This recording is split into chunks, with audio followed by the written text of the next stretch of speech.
The automatic doors of San Diego International Airport slid open with a soft hiss, releasing a wave of recycled air into the bright California morning. Margaret Caldwell stepped through, her sensible orthopedic shoes making barely a sound against the polished terminal floor. At 78 years old, she moved with the careful deliberation of someone who'd learned that bones don't heal as quickly as they once did. She was unremarkable in every visible way. Her silver hair was pulled back in a simple bun, wisps escaping around her weathered face. A faded navy cardigan hung loosely over a white blouse that had seen better days. Her slacks were practical, purchased from a department store clearance rack. The only luggage she carried was a small carry-on roller bag and a worn leather messenger bag that sagged against her hip, its strap leaving a familiar groove in her shoulder. To the hurried travelers rushing past, she was invisible. Just another elderly woman, probably visiting grandchildren in Washington, maybe attending a funeral, the type of passenger who'd need help lifting her bag into the overhead compartment, who'd take too long boarding, who'd ask the flight attendant 3 times where her seat was located. They were all wrong. Margaret moved through security with practiced efficiency, her boarding pass already pulled up on her phone. She wasn't as technologically helpless as her appearance suggested. The TSA agent barely glanced at her ID, waving her through with the bored expression of someone who'd processed 10,000 faces that morning alone. At gate 27, she found a seat away from the crowds, settling into the hard plastic chair with a soft exhale. Her knees protested, they always did these days. Arthritis, the doctor said. Souvenir of age. She reached into her messenger bag, fingers brushing past a dog-eared paperback novel, a package of tissues, and a prescription pill bottle until they found what she was looking for. A photograph creased and faded. A young man in a Navy flight suit grinned at the camera, his arm around a younger version of herself. Both wore aviator sunglasses. Both wore wings. "Still miss you, Tom," she whispered, tracing his face with her thumb before tucking the photo away. Flight 2847 to Washington Dulles now boarding all passengers, the gate agent announced with rehearsed cheerfulness. Margaret stood slowly, letting the families with small children board first, then the business travelers who'd paid for priority boarding. She waited until general boarding was called, then joined the queue, her ticket indicating seat 12A, window seat, just as she'd requested. She always chose window seats. Old habits. The jet bridge seemed longer than she remembered from her last flight 2 years ago. Or maybe she was just slower. A flight attendant greeted her at the aircraft door with a professional smile that didn't quite reach her eyes. "Welcome aboard. Can I help you with your bag, ma'am?" "I've got it, thank you," Margaret replied, her voice soft but firm. She'd been lifting equipment far heavier than a carry-on bag when this flight attendant was still in diapers. She found row 12 and paused, assessing the overhead compartment situation like she was calculating angles of attack. With a smooth motion that belied her age, she hefted her roller bag up and secured it. Years of muscle memory didn't just disappear. Settling into 12A, she fastened her seatbelt and turned toward the window. The tarmac stretched out below, shimmering in the late morning heat. Ground crew moved around the aircraft with choreographed precision. A fuel truck disconnected its hose. Baggage carts zipped past like insects. "Excuse me, ma'am." A businessman, mid-40s, expensive suit, Bluetooth earpiece still blinking in his ear, gestured to seat 12B. Margaret shifted her legs to let him pass. He immediately opened his laptop, already ignoring her existence. "Perfect." More passengers filed in, a young couple arguing quietly about whether they'd remembered to lock their apartment, a mother wrestling with a toddler who wanted no part of staying seated, a college student with oversized headphones who collapsed into 12C without acknowledging either of his roommates. "Ladies and gentlemen, welcome aboard Flight 2847 with service to Washington Dulles," the lead flight attendant announced. "We'll be pushing back from the gate shortly. Please ensure your seatbelts are fastened and all electronic devices are in airplane mode." Margaret's hand moved to her wrist, an unconscious gesture she'd repeated 10,000 times. Her fingers traced the small tattoo there, faded blue ink that most people never noticed. A pair of wings. Below them, the numbers 2. Afghanistan, 2002, a lifetime ago. The businessman beside her finally glanced over, catching sight of the tattoo. His eyes lingered for just a moment before returning to his laptop. He probably thought it was some sort of memorial tattoo, a tribute to a grandchild's birth year or something equally sentimental. He had no idea. The engines began their familiar whine, building from a whisper to a roar. Margaret felt it in her chest, that old sensation, that primal response to the promise of flight. The aircraft pushed back from the gate, began its slow taxi toward the runway. She pulled her messenger bag closer, unzipped an inner pocket and withdrew a small, worn challenge coin. One side bore the insignia of the 58th Fighter Squadron. The other was engraved with a single word, Widow 6. Her call sign, her identity, her past. She rolled the coin between her fingers, watching the sunlight catch its edges. Nobody on this flight knew. Nobody ever knew anymore. She was just an old woman taking up space, probably anxious about flying, probably. Flight attendants, prepare for departure. The aircraft turned onto the runway, engines building to full power. Margaret closed her eyes as the acceleration pressed her back into her seat. 37 years since she'd last felt this from the pilot's seat. 24 years since her last combat mission. But today, somewhere over Nevada, the past was about to catch up with her. The fighter pilots had found out she was flying, and they were coming to pay their respects. Flight 2847 had been airborne for 93 minutes when everything changed. Margaret had been dozing, her head resting against the cool window, when the businessman beside her suddenly gasped. His laptop slid off his tray table, forgotten, as he pressed his face against the window behind her. "Holy, is that what I think it is?" Margaret's eyes snapped open, her body instantly alert, a reflex trained into her decades ago that retirement had never quite extinguished. She turned toward the window, following his gaze.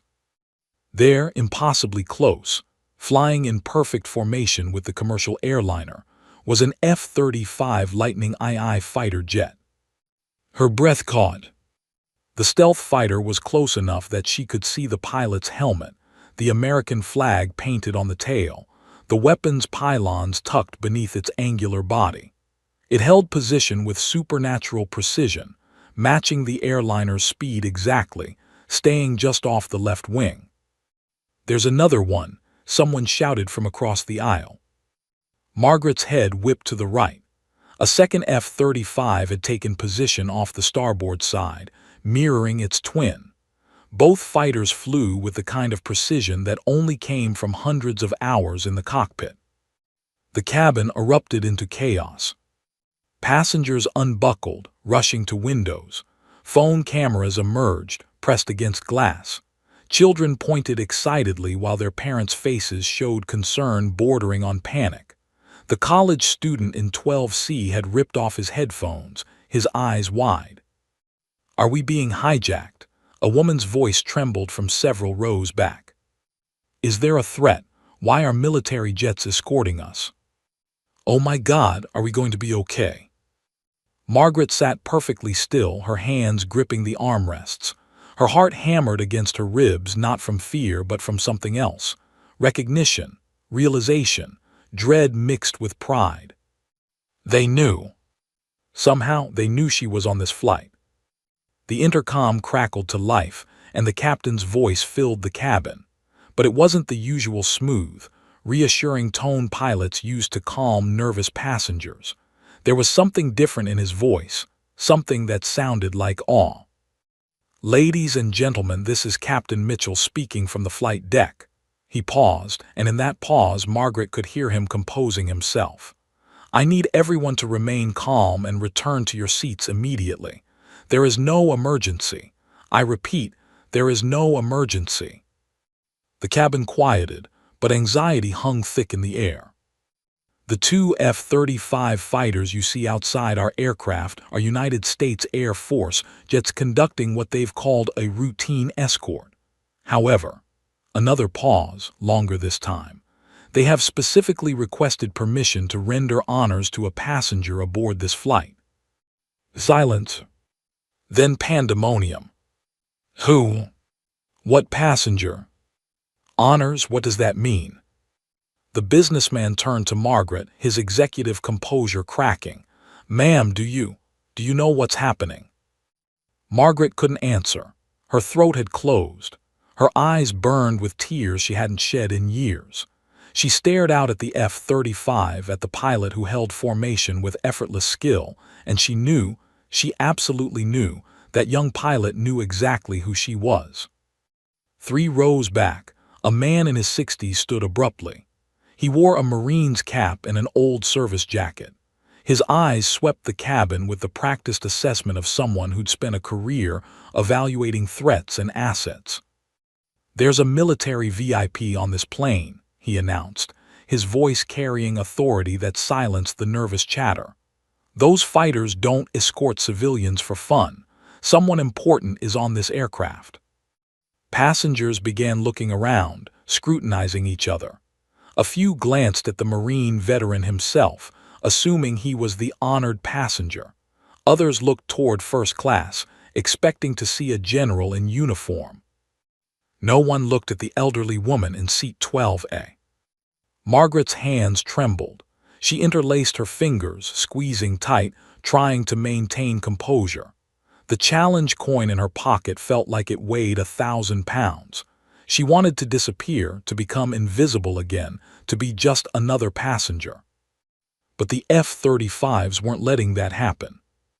Attention all passengers, the captain's voice returned, and now Margaret could clearly hear emotion breaking through his professional veneer. I've just received additional communication from the fighter escort. They've asked me to convey that they are honored to fly alongside an American hero today. The cabin exploded with whispers. Who is it? An American hero. The flight attendant, a woman in her 40s with kind eyes, began walking slowly down the aisle, her gaze sweeping across passengers. She carried a tablet, clearly checking something against the manifest. Margaret's pulse roared in her ears. The attendant stopped at row 12. Her eyes dropped to the tablet, then rose to meet Margaret's face. For a long moment, they simply looked at each other. Ma'am, the flight attendant whispered, her voice thick with emotion, are you Margaret Caldwell? Every passenger within earshot turned. The businessman beside Margaret jerked as if electrocuted. Margaret nodded slowly, unable to speak. The flight attendant's eyes filled with tears. She touched her hand to her heart. My father served in Afghanistan. He told me stories about Widow 6. He said you saved his unit when, her voice broke. He said you were the bravest pilot he ever saw. Widow 6, the Marine veteran's voice cut through the cabin like a gunshot. He was standing now at attention. Widow 6 is on this aircraft. The name rippled through the cabin like a shockwave. Who's Widow 6? Wait, I know that name. It's a call sign, a military call sign. The college student in 12C was already frantically typing into his phone. Oh my God, he breathed, his screen illuminating his face. Widow 6, Colonel Margaret Caldwell, first female combat ace. 5 confirmed kills, Distinguished Flying Cross. Afghanistan 2002, she's a legend. He turned to stare at Margaret with the wonder, usually reserved for rock stars or presidents. The businessman beside her had gone pale. Ma'am, I'm so sorry, I didn't know, I didn't realize. Margaret finally found her voice, though it came out barely above a whisper. No one's supposed to know. Outside the window, the F-35 held its position, steady and sure. Through the cockpit glass, Margaret could see the pilot's helmet turn slightly toward the airliner, toward her. And then the pilot raised one gloved hand in a crisp salute. Margaret's vision blurred with tears. Slowly, trembling, she raised her hand and returned the salute, a gesture she hadn't made in 20 years. The cabin fell absolutely silent. Everyone watched the elderly woman in the worn cardigan, hands shaking, tears streaming down weathered cheeks, saluting a fighter jet at 35,000 feet. And in that moment they understood. They were flying with a warrior. In the cockpit of Flight 2847, Captain Robert Mitchell's hands were slick with sweat against the control yoke. In 22 years of commercial flying, he'd never experienced anything like this. His co-pilot, First Officer Jennifer Hayes, sat rigid in her seat, her eyes flicking between the instruments and the F-35 holding formation off their left wing. "Bob, what the hell is going on?" "I don't know," he admitted, his voice tight, "but I'm about to find out." He keyed the radio, switching to the frequency the fighter pilots had provided. "Viper lead, this is commercial flight 2847. Please clarify your intentions and identify the passenger you're referring to." Static crackled. Then a voice came through, young, male, crisp with military precision, but underlaid with something that sounded almost like reverence.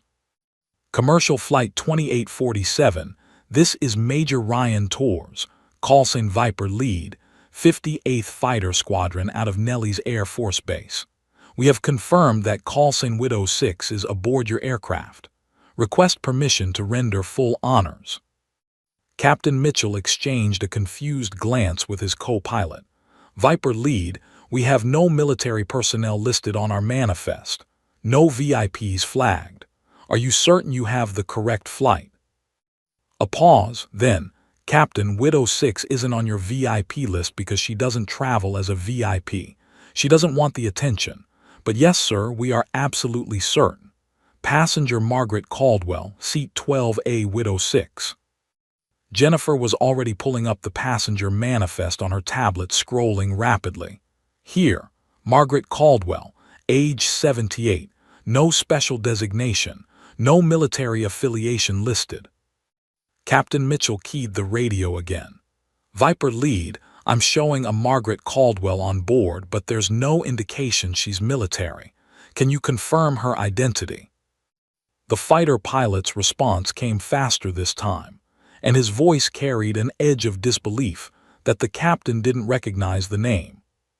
"Sir, Colonel Margaret Caldwell, United States Air Force, retired, callsign Widow 6, combat pilot, Afghanistan Theater 2001 to 2003. She's not just military, Captain, she's a legend." "A legend," Jennifer whispered, her fingers flying across her tablet, searching. The radio crackled again. This time, a different voice, older, deeper, with the unmistakable authority of a senior officer. "Commercial 2847, this is Lieutenant Colonel Sarah Chen, flying as Viper 2. Sir, I need you to understand something. Widow 6 flew combat missions when the Air Force was still figuring out how to integrate women into fighter squadrons. She was 54 years old when she deployed to Afghanistan, 54. Do you know what that means?" Captain Mitchell found himself shaking his head, even though they couldn't see him. "No, ma'am. It means she was older than most squadron commanders. It means she'd already buried her husband, a Navy pilot who died in Desert Storm. It means she had every reason to stay home, to retire, to fade away. But when the towers fell on 9/11, she volunteered. She demanded to deploy. And when she got there, she didn't just fly missions, Captain. She became the first female pilot in history to achieve A status in combat." "A status," Jennifer breathed. 5 confirmed kills. 5 enemy aircraft, Colonel Chen confirmed. 2 MiGs, 3 armed helicopters. But that's not why we're here, sir. We're here because of what she did on November 14, 2002. Captain Mitchell's throat felt dry. Through the cockpit window, he could see both F-35s holding their positions with unwavering precision. "What happened on November 14th? Major Torres' voice returned. Her wingman was shot down over the Tora Bora region. Captain James Reeves, 28 years old, father of two. He ejected over enemy territory with Taliban forces converging on his position. Rescue was 47 minutes out. Command ordered Widow 6 to return to base. She was low on fuel, low on ammunition, and intelligence showed multiple enemy fighters in the area. She disobeyed orders, Jennifer guessed. No, ma'am, Torres corrected. She acknowledged the order. Then she switched off her radio and went back. Alone. She circled that pilot for 47 minutes, making gun runs with ammunition she couldn't spare, driving back enemy forces that outnumbered her, keeping them away from Captain Reeves. Captain Mitchell could hear the emotion building in the fighter pilot's voice. Then two MiGs showed up. Syrian supplied, flown by experienced pilots. She was a 56-year-old woman flying a shot-up F-16 with maybe 3 minutes of ammunition left and fuel tanks reading empty. The smart play was to run. The survivable play was to run. But she didn't run, Captain Mitchell said quietly. No, sir. She engaged, alone, against two enemy fighters. She downed both of them, one with her last missile, one by forcing him into a canyon wall through pure flying skill. She stayed overhead until rescue helicopters pulled Captain Reeves out. When she finally landed back at base, her aircraft had 17 bullet holes, one engine was dead, and she touched down with less than 2 minutes of fuel remaining. The cockpit fell silent except for the steady hum of the engines and the whisper of air over the fuselage. Captain Reeves, Colonel Chen's voice came through softly, was my flight instructor at the academy. He's the reason I'm in this cockpit today. He told me that story 100 times. He said Widow 6 didn't save him because of duty or honor or military protocol. She saved him because that's who she was, that's who she is. She couldn't leave a pilot behind. Jennifer wiped her eyes with the back of her hand. Jesus. Sir, Major Torres continued, every fighter pilot in the Air Force knows the story of Widow 6. We study that mission. We analyze her tactics. We watch the gun camera footage in training. 3 pilots in my squadron are women. They're there because Colonel Caldwell proved it could be done. Not just that women could fly fighters, but that courage doesn't have a gender and heroism doesn't have an age limit. Captain Mitchell looked down at his tablet at the simple entry. Margaret Caldwell, 78, seat 12A. Just an elderly woman. A legend. Viper lead, he said, his voice rough with emotion. Permission granted for honors. Whatever you need to do, you're cleared. Thank you, sir. There's one more thing. Torres paused. Captain Reeves, the pilot she saved. He died 6 years ago, cancer. But before he passed, he made sure every pilot at Nellie's knew the story. He made sure we knew that if we ever found out Widow 6 was flying through our airspace, we honored her. It's tradition now, sir. It's duty. It's respect. Understood, Viper lead. Commercial 2847 will be with you for the next 100 miles. Additional fighters are inbound from Luke Air Force Base. We're going to give her something she'll never forget. Captain Mitchell switched back to the cabin intercom, his hand trembling slightly as he pressed the button. His voice would reach every passenger, including the woman in 12A. Ladies and gentlemen, this is your captain speaking. He paused, collecting himself. It is my profound honor to inform you that we are flying today with Colonel Margaret Caldwell, United States Air Force, retired. Her call sign was Widow 6. She is a combat veteran, a hero, and the first female pilot to achieve A status. The fighters outside our aircraft are here to render honors to her service and sacrifice. He paused again, his voice breaking slightly. On behalf of the flight crew and everyone on this aircraft, Colonel Caldwell, thank you for your service. We are honored to have you aboard. In the cabin below, 300 passengers began to applaud. And in seat 12A, an elderly woman wept. Captain Margaret Maggie Caldwell pushed the F-16's throttle forward, feeling the familiar surge of power as the fighter climbed through 8,000 feet. The Hindu Kush mountains spread below like jagged teeth. their snow-capped peaks piercing through morning clouds. Widow Flight, this is Overlord. We've got movement in Sector 7. Taliban forces repositioning near the Pakistani border. You're cleared to investigate and engage if hostile intent is confirmed. Copy Overlord. Widow 1 acknowledged. That was Captain James Reeves, her wingman, flying 200 yards off her right wing. 28 years old, cocky in the way young pilots always were, but solid, reliable. Widow 6 copies, Maggie responded, her voice calm and steady. After 34 years of flying, very little rattled her anymore. The radio crackled. Hey Widow 6, when we get back, drinks are on me. Karen's birthday is next week and I promised her a video call. Try not to make us late, okay? Maggie smiled inside her oxygen mask. I'll do my best, Reeves. Keep it tight on me. Intel says this area is hot. Always do, ma'am, always do. They were an odd pair, she knew that. The squadron had whispered when she'd arrived. A 54-year-old woman, a widow, flying combat missions with pilots young enough to be her children. Some resented her presence. Others thought she was a publicity stunt. But Reeves had been different. He judged her on skill alone, and when she'd outflown him in a training exercise, he'd bought her a beer and asked her to teach him the maneuver. They'd been flying together for 8 months now, a lifetime in combat terms. Widow Flight Overlord. Drone feed shows approximately 40 hostiles in a compound at Grid November 7, 3215. They're setting up heavy weapons. You are cleared hot. Copy Overlord. Widow 1 is in hot. Maggie watched as Reeves's F-16 rolled inverted and dove, dropping toward the target like a hawk.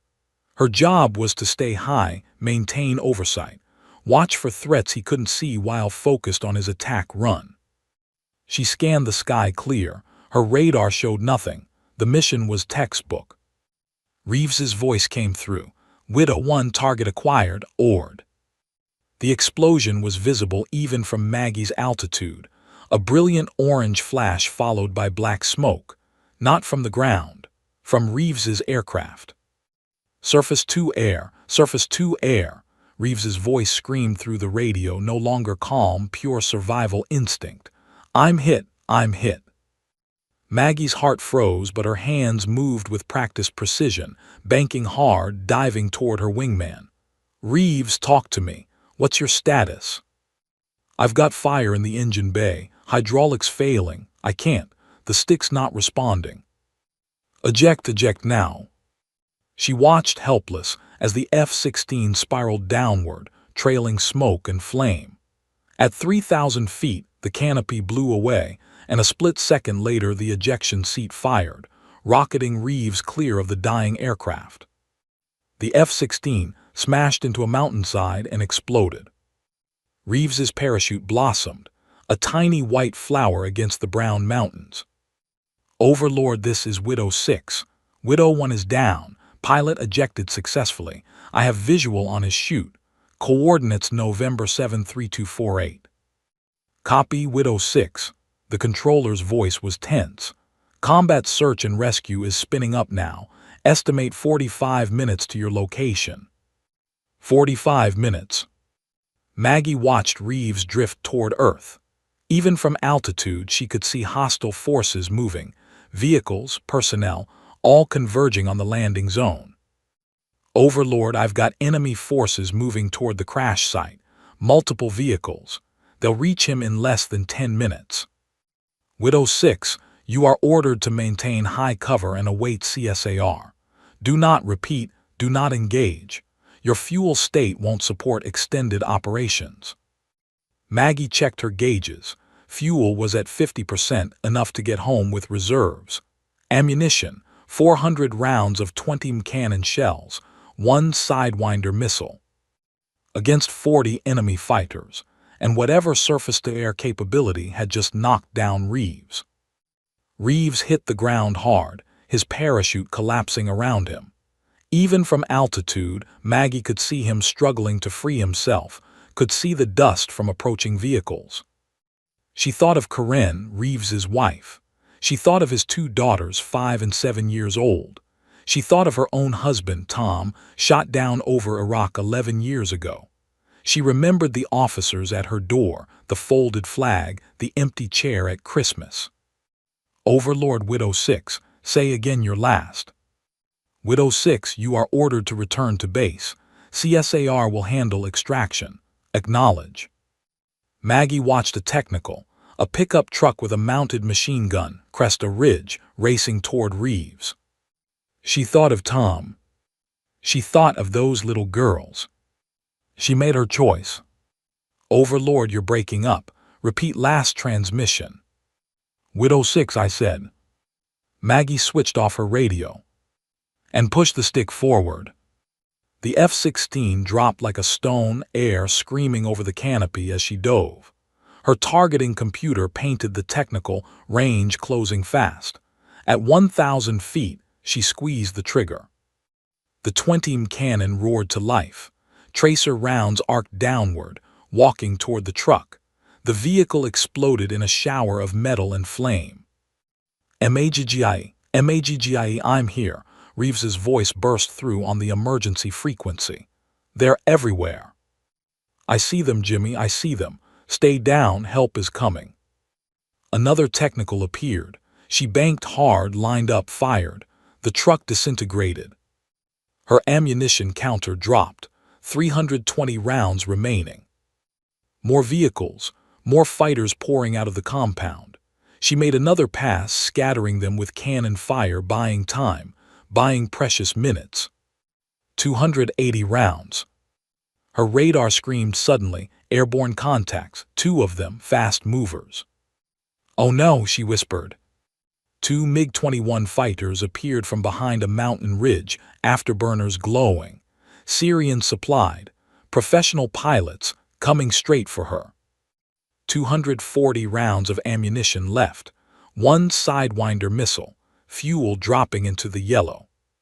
She could run. She could break off, go supersonic, outrun them back to friendly airspace. Below, Reeves huddled behind a rock, enemy forces closing in. 43 minutes until rescue. Maggie armed her missile, checked her 6 and turned toward the MiGs. Not today, she growled. Not on my watch. The lead MiG fired first, a heat-seeking missile streaking toward her. Maggie dumped flares and dove into a canyon, the missile detonating harmlessly behind her. The MiGs followed, splitting up, trying to box her in.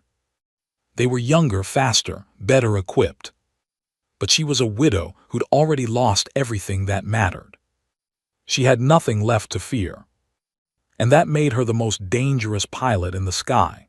The first MiG screamed past Maggie's canopy so close she could see the Syrian Air Force insignia on its fuselage. Her F-16 shuddered in its wake, pulled by the turbulence of its passage. "Come on, you bastards," she muttered, yanking the stick hard right, pulling 7 GS. Her vision tunneled at the edges, gray creeping in, but she'd been pulling GS since before these pilots were born. She knew exactly how far she could push. The canyon walls blurred past on either side, jagged rock reaching up like claws. The MiGs had altitude advantage, speed advantage, numbers advantage. They should have had her cold. But they'd made one critical mistake. They'd followed her into the canyon. Her radar warning receiver screamed, missile lock. The second MiG above and behind had fired. Maggie didn't think, didn't hesitate. 34 years of flying compressed into pure instinct. She rolled inverted, pulled hard on the stick, and dove. The missile corkscrewed past, confused by the sudden maneuver and the canyon walls interfering with its seeker head. It impacted rock with a thunderous explosion that showered her aircraft with debris. Warning lights flashed on her panel, minor damage to the left stabilizer. Nothing critical, not yet. The lead MiG pulled up, trying to gain altitude for another pass. Maggie stayed low, hugging the terrain, using the mountains as cover. Her mind calculated angles, speeds, fuel burn, ammunition count. 217 rounds left. 1 Sidewinder missile. Fuel at 38% and dropping. The clock in her head ticked down, 39 minutes until rescue reached Reeves. She couldn't keep this up for 39 minutes. She'd be out of fuel in 20, out of ammunition in 10 if the fight stayed hot. She had to end this, fast. "Widow 6, what the hell are you doing?" The radio crackled. Someone had overridden her shutoff. "We've got you on satellite. Break off now." She ignored them. The second MiG dropped low, trying to cut her off. He was good, smooth, aggressive, making textbook moves. In any other circumstance, she might have admired his flying. But he was trying to kill her, and if she died, Reeves died. Karen would get that knock on the door. Those little girls would grow up without a father. Not happening. Maggie pulled up suddenly, climbing vertical, the F-16's engine screaming. The MiG followed, matching her, both aircraft clawing for altitude. Her airspeed dropped, 300 knots, 200, 150. The MiG pilot was smart. He stayed with her, knowing she'd stall first, knowing he could hammer her when she fell out of the sky. But Maggie wasn't planning to stall. At the apex of the climb, with her airspeed bleeding toward zero, she kicked the rudder hard left and chopped the throttle. The F-16 snap-rolled, trading every ounce of remaining energy for position. For one impossible moment, she hung in the sky, nose pointed straight down at the MiG that had been behind her. The other pilot's eyes went wide. She was close enough to see his face through his canopy, to see the moment he realized he'd been suckered. She fired. The Sidewinder leapt from the rail, riding a column of white smoke. At this range, less than 1,000 feet, the MiG pilot had no chance. The missile slammed into his tail section and detonated. The aircraft came apart like a child's toy, pieces tumbling toward the valley floor. No ejection, no parachute. Maggie felt nothing, couldn't afford to feel anything. One down. One to go. 198 rounds remaining. Her F-16 fell toward Earth in a controlled dive. She added power, leveled out, went back to terrain-hugging altitude. The remaining MiG was somewhere above her, hunting her. "Maggie," Reeves's voice panicked. "They're right on top of me. I can see them. Maybe 30 seconds. Hold on, Jimmy, hold on." She couldn't fight the MiG and protect Reeves at the same time. She had to choose. Not a choice at all, really. Maggie broke from the canyon, climbing into open sky, exposing herself, making herself the target. The MiG took the bait.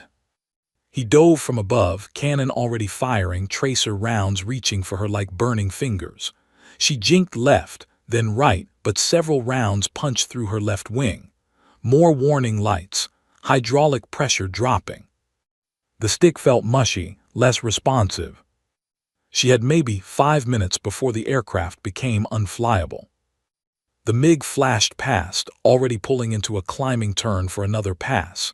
He knew he had her, knew she was damaged, knew it was only a matter of time. But time was the one thing Maggie couldn't give him. She checked her position. They were directly over Reeves now. Below, she could see enemy fighters surrounding his position, AK-47s raised.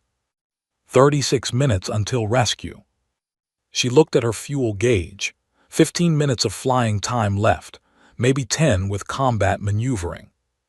The MiG was coming back around, lining up for the killing shot. Maggie made a decision that violated every rule of air combat, every instinct of self-preservation. She dove. Straight down. Full throttle. The F-16 screamed toward Earth, airspeed climbing past 500 knots, past 600. The canyon she just left rushed up to meet her. The MiG followed, probably confused, probably thinking she'd lost her mind. He wasn't entirely wrong. At 800 feet above the canyon floor, she pulled back on the stick with everything she had. The G-forces slammed into her like a physical blow. 8GS-9, her vision graying out completely. The F-16 groaned, metal screaming in protest. The canyon wall was right there, impossibly close, a vertical face of solid rock. She leveled out with 50 feet to spare. Behind her, the MiG pilot pulled out of his dive a fraction of a second too late. His wingtip caught the canyon wall. The MiG cartwheeled, disintegrating across 1,000 feet of rock face. The explosion lit up the canyon like a sunrise. Maggie gasped for breath, her flight suit soaked with sweat, her hands trembling on the stick. 2 kills, both MiGs down. But she wasn't done. She pulled up, circling back to Reeves's position. The enemy fighters below were scattering, terrified by the burning wreckage falling around them. "Overlord, this is Widow 6. Her voice was ragged. "Hostile aircraft neutralized. I'm back on station over the downed pilot. Where's my rescue?" "Widow 6. The controller's voice was filled with disbelief. Did you just down 2 MiGs?" "Overlord, I asked where's my rescue." 34 minutes out. "Widow 6, your fuel." "I'll make it work. I'm not leaving him." She had maybe 8 minutes of fuel left. She'd burn every last drop before she abandoned Reeves. Below, the enemy regrouped. More vehicles appeared. Maggie made another low pass, her cannon barking, scattering them again. 156 rounds. Another pass, another scattering. 97 rounds. Her fuel gauge flickered into the red. 5 minutes, maybe less.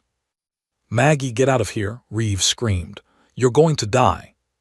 "Shut up, Jimmy. I'm not leaving you. I promised Corinne I'd bring you home."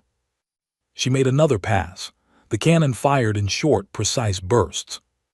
43 rounds. Fuel critical. 3 minutes. "Rescue BIRDS inbound. 60 seconds. Overlord's voice urgent. Maggie looked up. 2 U-60 Blackhawks appeared over the ridge, flying fast and low, door gunners already firing. "Jimmy, your ride's here. Get ready to move." The helicopters dropped into the valley. Reeves sprinted from cover, running full speed. Hands reached down, hauling him aboard. The Blackhawks lifted off immediately, banking away. "Widow 6 pilot recovered. RTB immediately. You're on fumes."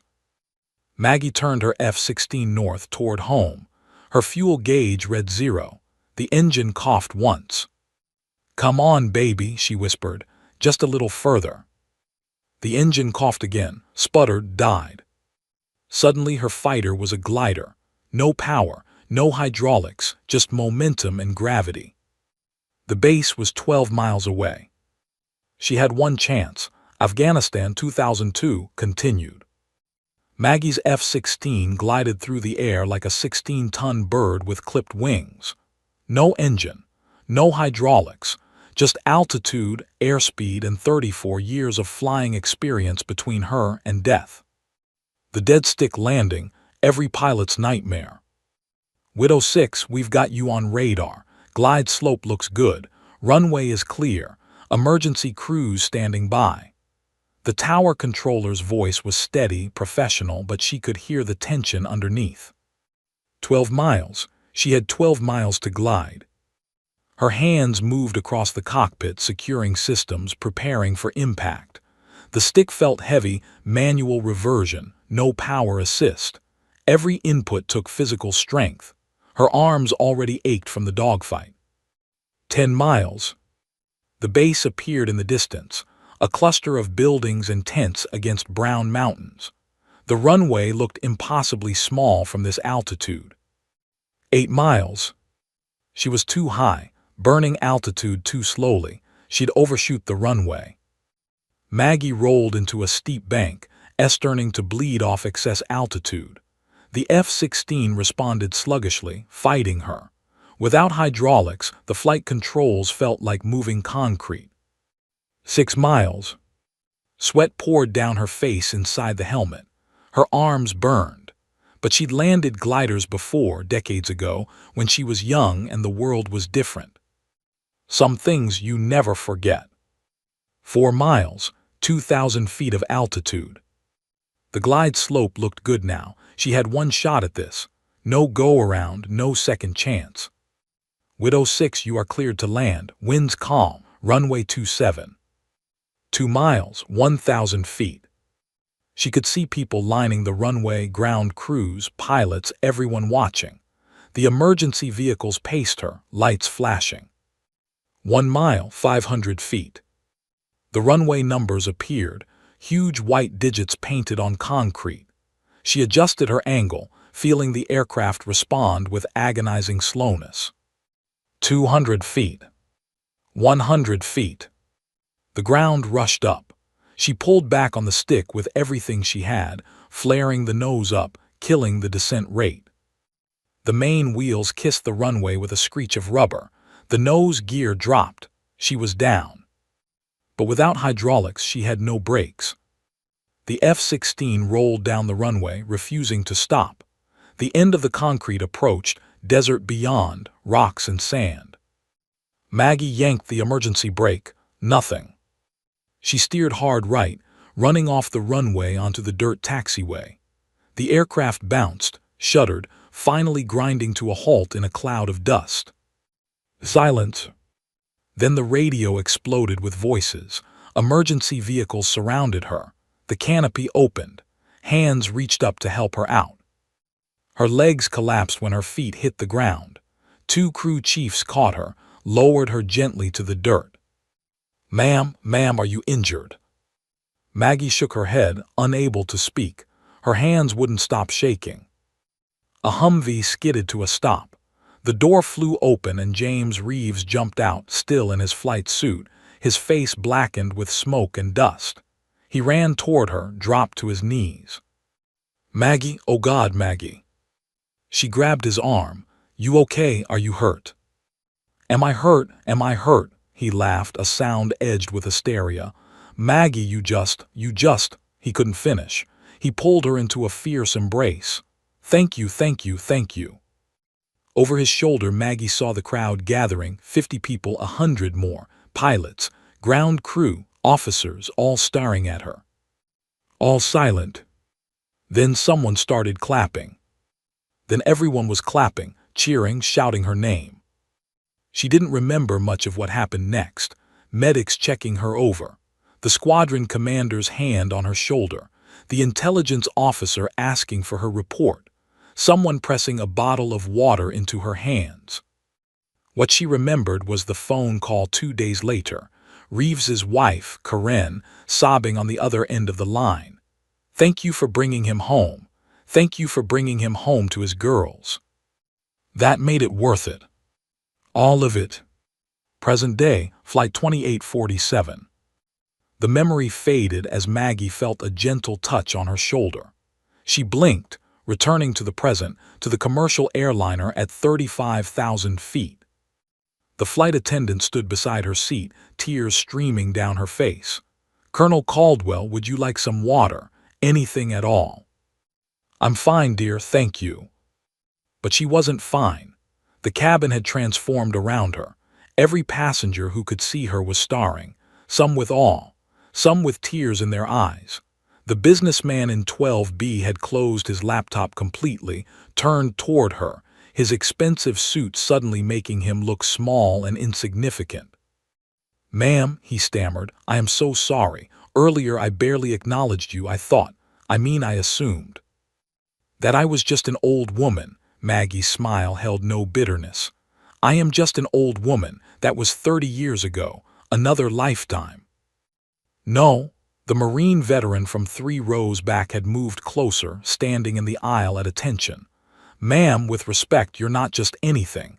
I studied your mission at Camp Lejeune. We all did.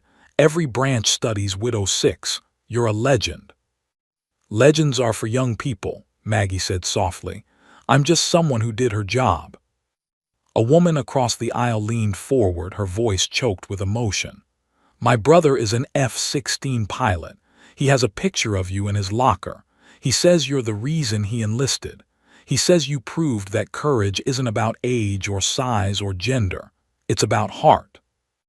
Maggie's throat tightened. She hadn't realized, hadn't known that the mission, that impossible, terrifying day, had meant something beyond just saving one life. The college student in 12C held up his phone. "Colonel, there are videos online. Historians breaking down your dogfight, fighter pilots analyzing your tactics. You're studied at the Air Force Academy, Top Gun, every military flight school in NATO." "I didn't know," Maggie whispered.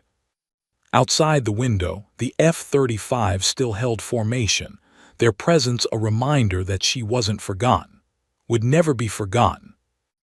A little girl, maybe 7 years old, appeared beside the Marine, her mother's hand on her shoulder.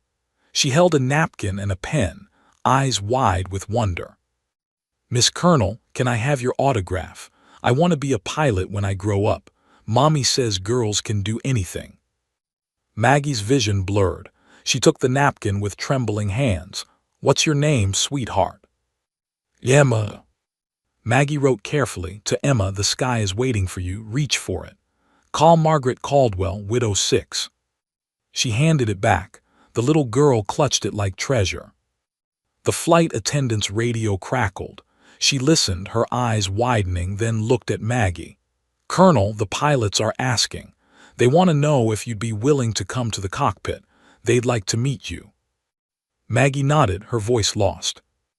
As she stood slowly, her old bones protesting, every passenger in sight rose with her. The cabin fell into absolute silence. The Marine veteran saluted sharply, then the businessman, then others who'd served. Maggie returned the salute, her hands shaking. She walked down the aisle toward the cockpit, and as she passed each row, passengers stood. Some reached out to touch her hand. Some simply watched with tears in their eyes. Some saluted. A standing ovation at 35,000 feet. For the elderly woman in the worn cardigan. For the warrior who'd refused to let a brother fall. For widow 6, the cockpit door opened, and Captain Robert Mitchell turned in his seat. He'd been flying commercial aircraft for 22 years, had transported presidents and celebrities and foreign dignitaries. None of that had prepared him for this moment. An elderly woman stood in the doorway, her silver hair slightly disheveled, her cardigan wrinkled from hours of sitting. She looked small, fragile, ordinary. Then she met his eyes and he saw it, something beneath the weathered exterior. Steel, fire, the unmistakable bearing of a warrior. "Colonel Caldwell," he said, his voice thick. "It's an honor, ma'am." "Captain," she nodded, moving carefully into the tight space. "You have a beautiful aircraft. She handles well, I imagine." First Officer Jennifer Hayes laughed, a sound caught between tears and joy. "Ma'am, you just complimented a Boeing 737 after flying F-16s in combat. That's incredibly gracious." Maggie smiled. Any aircraft that brings people home safely deserves respect. Captain Mitchell gestured to the center console. "Would you like to sit, Colonel? We have." The radio crackled, cutting him off. "Commercial 2847, this is Viper Lead. Ma'am, if you're in the cockpit, I'd like to speak with you directly." Mitchell handed Maggie the headset. Her hands shook as she placed it over her ears, adjusting the microphone. It had been 20 years since she'd worn a headset in a military cockpit. "Viper Lead, this is Widow 6. Her voice cracked. "It's been a long time since I've used that call sign. Ma'am, it's an honor to share airspace with you." Major Tor's voice carried reverence that transcended rank. "We have a surprise for you. Look left." Maggie pressed her face to the cockpit window. 2 more F-35s had joined formation, 4 fighters now, positioned perfectly around the commercial airliner. They flew with breathtaking precision, their stealth fighters catching sunlight like silver arrows. "Luke Air Force Base sends their respects, ma'am," Torres continued. "But we're not done yet, look right." 2 more fighters appeared from the east, sliding into formation with fluid grace. 6 F-35s now surrounded them, the most advanced fighters in the American arsenal, flying escort for an elderly woman on a commercial flight. "Nellie's Air Force Base, ma'am. Every pilot here knows the story of Widow 6. Tears streamed down Maggie's face. She couldn't speak. Colonel Caldwell, a new voice came through, female, strong, professional. This is Captain Sarah Rivera flying as Viper 4. Ma'am, I was 10 years old when I read about you in a library book. My father said women couldn't be fighter pilots. That book proved him wrong. I'm here because of you. Captain Rivera, Maggie managed, I'm so proud of you. The honor is ours, ma'am. Behind Maggie, the cockpit door had opened again. Flight attendants crowded the entrance, watching. Beyond them, passengers pressed into the aisles, straining to see. Lieutenant Colonel Sarah Chen's voice joined the frequency. Colonel, I need you to know something. Captain James Reeves, the pilot you saved, he was my flight instructor at the academy. He passed away 6 years ago, but before he died, he made us promise something. Maggie's breath caught. Jimmy's gone. Yes, ma'am, cancer. But he lived 20 more years because of you. He saw his daughters graduate college. He walked them both down the aisle at their weddings. He held his grandchildren. He had 20 years he wouldn't have had without you. Maggie pressed her hand over her mouth, sobbing quietly. He made us promise, Chen continued, her voice breaking, that if we ever found out you were flying through our airspace, we'd honor you. We'd show you that the sacrifice you made mattered, that it still matters. We're going to do something for you now, ma'am, Major Torres said. We're going to perform a missing man formation. It's reserved for the fallen, for the heroes, for the legends. You've earned it 1,000 times over. Captain Mitchell flipped a switch, patching the radio through to the cabin speakers. Every passenger would hear this. All Viper elements, this is Viper lead. Prepare for missing man on my mark. Widow 6, this is for you, for Captain Reeves, for your husband Tom, for every pilot who didn't make it home, for everyone you saved and everyone who flies because you showed them how. The 6 F-35s tightened their formation, drawing closer to the commercial airliner. Through the cockpit windows, Maggie could see the pilots, some waving, some saluting, all honoring her presence. Execute missing man, mark. 5 fighters held their position, steady and true. The 6th Viper 4, Captain Rivera, lit her afterburner. The F-35 climbed vertically, a column of pure thrust and fire rocketing toward the heavens. It climbed and climbed, leaving an empty space in the formation. The missing man, the empty chair, the unfinished mission. The symbol of those who'd fallen. In the cabin, passengers pressed against windows, watching the fighter climb until it became a silver speck against the blue. Many wept openly. Veterans saluted. Parents held their children up to see. The Marine veteran's voice carried from the cabin, honor to the fallen, honor to Widow 6. The cabin erupted, honor to Widow 6, honor to Widow 6. 300 voices, chanting in unison. Maggie collapsed into the observer seat, her body racked with sobs. Jennifer reached over, gripping her hand. Captain Mitchell's shoulders shook as he wiped his eyes. Colonel Caldwell, Major Torres said softly, we need to return to base now. But know this, every pilot in these jets, every pilot at our bases, every pilot in training, we all fly in your shadow. We stand on your shoulders. You showed us that courage has no age, no gender, no limits. You showed us what it means to refuse to leave a pilot behind. The 5 remaining F-35s began to peel away, one by one, each pilot rocking their wings as they departed, the aerial salute, the warriors' goodbye. Widow 6, Tor's voice came one last time, thank you for your service. Thank you for showing us the way. We have the watch now, ma'am, you can rest. The last fighter departed, climbing into the sun. Maggie sat in the cockpit, the headset still on, surrounded by 2 commercial pilots and a gathering crowd of flight attendants and passengers. Her cardigan was stained with tears. Her hands wouldn't stop shaking. Her heart felt too big for her chest. I was just doing my job, she whispered. No, ma'am, Captain Mitchell said, his voice filled with awe. You were being a hero, there's a difference. The cockpit door fully opened now. The cabin beyond was standing, every passenger on their feet applauding. The sound was deafening, hands clapping, voices cheering, a standing ovation that wouldn't stop. For an elderly woman. For a legend. For Widow 6, the Boeing 737 touched down with the gentlest of kisses, Captain Mitchell's finest landing in years. He'd wanted it to be perfect. For her. As the aircraft taxied toward the gate, he made one final announcement. Ladies and gentlemen, we've arrived at Washington Dulles. Please remain seated until we've reached the gate. Colonel Caldwell, on behalf of the entire crew and every passenger on this aircraft, thank you. You've reminded us what true courage looks like. We are honored to have flown with you today. The cabin erupted in applause one final time. Maggie sat in her seat, exhausted, emotionally spent. The businessman in 12B stood, extending his hand.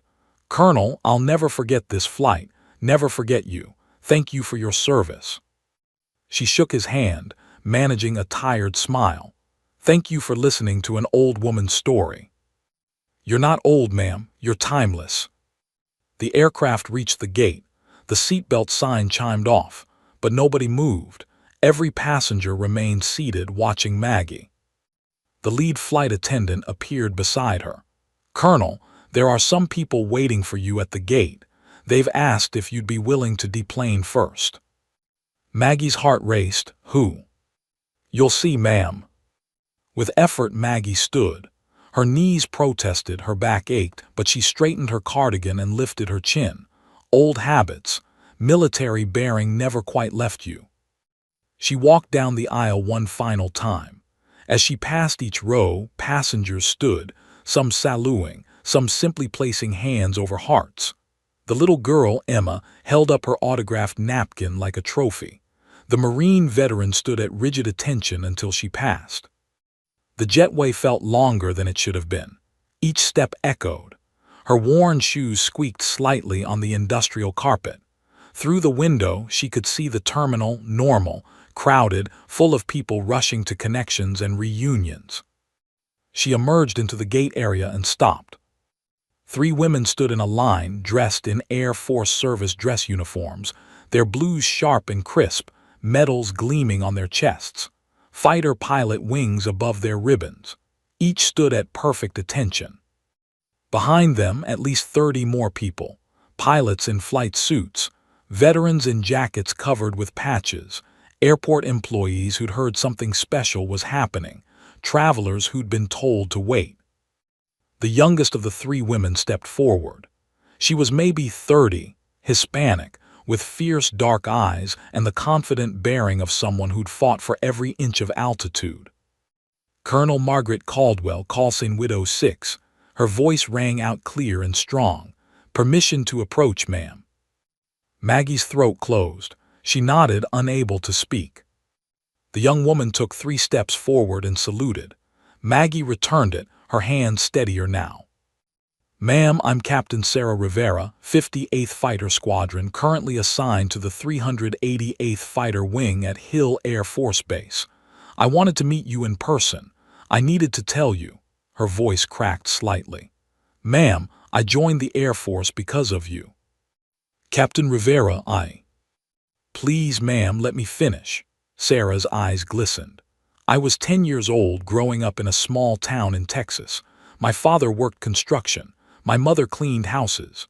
Nobody in my family had ever gone to college, but I found a book in the library about women in combat, and there was a chapter about you, about Widow 6, about the 56-year-old woman who refused to leave her wingman behind. Maggie's vision blurred. That chapter changed my life. I realized that being a fighter pilot wasn't about being the biggest or the strongest or fitting some stereotype. It was about heart, about courage, about refusing to quit when everything says you should. Sarah stepped closer. Ma'am, I'm the first person in my family to graduate college. I graduated top of my class at the academy. I've flown combat missions in Syria and Iraq. I have 2 confirmed kills. And every single time I strap into that cockpit, I think of you. I think of Widow 6. I think, what would she do? Maggie pulled the young woman into a fierce embrace. I'm so proud of you, she whispered. so incredibly proud. The second officer stepped forward, an African-American woman, tall and lean, with lieutenant colonel insignia. "Ma'am, Lieutenant Colonel Jasmine Washington. I flew with Captain Reeves before he died. He told me the story of November 14th at least 100 times. He said you gave him 20 extra years of life. He made me promise to thank you if I ever got the chance." She saluted. "On behalf of Captain Reeves, his daughters, his grandchildren, and everyone who loved him, thank you, Colonel. Thank you for bringing him home." The third pilot, a woman in her 40s with captain's bars, spoke next. "Colonel, I'm Captain Michelle Torres, Major Ryan Torres' older sister. My little brother was Viper lead today. When he heard you were on that flight, he called me crying. He said, 'Michelle, I get to honor Widow 6. I get to show her that her sacrifice mattered.' Ma'am, you've inspired generations of pilots. My brother, me. These women, hundreds more." Maggie looked at the three of them, representing different backgrounds, different paths, but united by the same wings, the same calling, the same sky she'd once owned. "I never wanted to be an inspiration," she said softly. "I just wanted to bring Jimmy home." "That's exactly why you are one," Sarah said. "Because you didn't do it for glory or recognition. You did it because it was right, because that's who you are." From the crowd, someone started clapping. Then everyone, pilots, veterans, airport staff, travelers who'd stopped to watch. The applause filled the terminal, echoing off the high ceilings. Maggie stood surrounded by noise and love and respect, but her mind drifted to her purpose for this trip. "I need to go," she said quietly to Sarah. "I have an appointment." Sarah nodded, understanding without explanation. "May we escort you, ma'am?" Vietnam Veterans Memorial, 1847 hours. The sun hung low over Washington, D.C., painting the sky in shades of orange and gold. The three Air Force officers walked slightly behind Maggie as she approached the black granite wall that stretched across the National Mall. The wall, that's what veterans called it. 58,000 names etched in stone. 58,000 lives ended too soon. Maggie's feet knew the way. She'd made this pilgrimage every year for 33 years. Panel 3W, line 47. Her fingers traced the engraved letters. Thomas Michael Caldwell. "Hi, Tom," she whispered, pressing her palm against his name. "I brought some friends this year." Behind her, the three pilots stood at attention, saluting the wall, honoring the fallen. "Tom, you'd be so proud," Maggie continued, tears flowing freely now. "These women, they're doing what we always dreamed about. They're flying. They're fighting. They're proving that the sky belongs to anyone brave enough to reach for it." She pulled out the faded photograph. Tom in his flight suit, arm around her, both young and alive and full of dreams. "I miss you every day.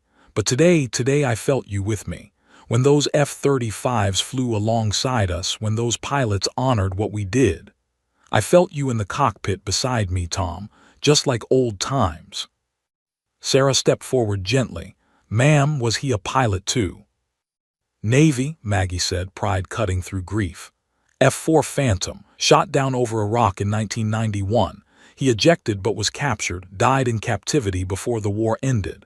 She touched the name again.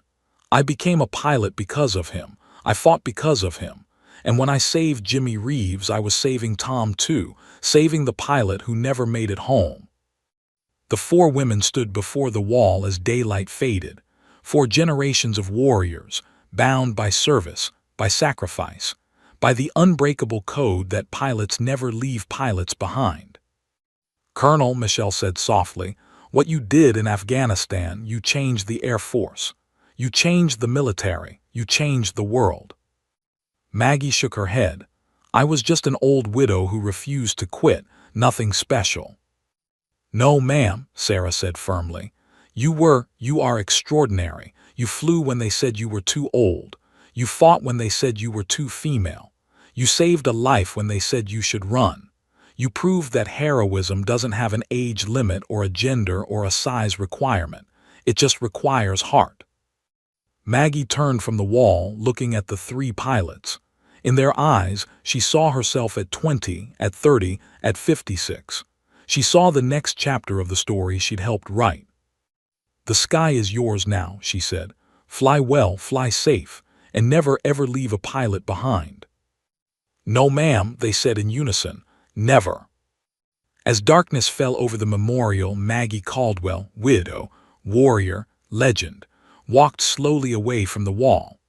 Her steps were those of an elderly woman, but she walked with the quiet strength of someone who'd once owned the sky.